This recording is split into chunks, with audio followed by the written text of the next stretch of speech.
Қазақтың тойы бітпесін. Той туралы айтамыз бүгін тағы. Тойдағы енді тойдың иесінің қиналғанын көрсең.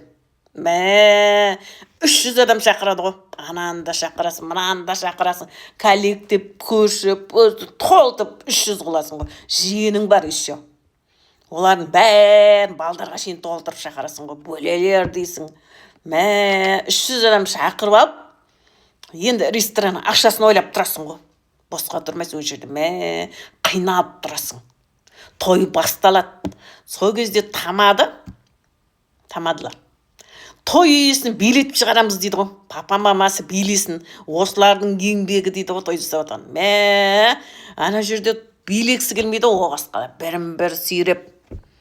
Бірін сүйреп, музыкаға өтірік қолын битіп қойып келе жатырады ғой. Қиналып келе жатырады себебі оған шейін давит етілді. Оған шейін заттасы да анау-мынау өшін білесіз ғой, тойдың алдында қандай сүркілдеп жүретінін. Аяғынан шаққа тұр, кроссовканы киіп, жаман аяқ киімді киіп.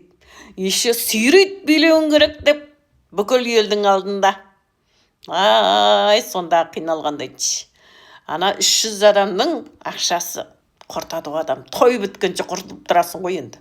Настроениң нәскейде қиналып тұрасың енді бозарып.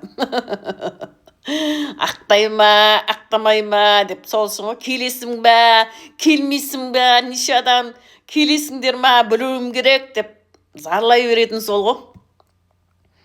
Ананың ақшасын шығару керек. Біз қасқа айтып боламыз ба? Ана шақыру келеді таратады WhatsApp-пен. Онда да бәрін жазып жібересің ғой. Соны қарамайды ғой. Міне телефон соғайды ғой. Келесің бә?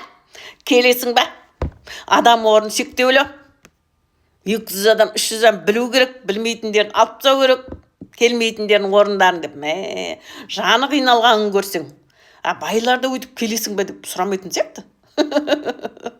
Оларға бәрі тегін. Келсең кел, келмесең қой, шақырдық.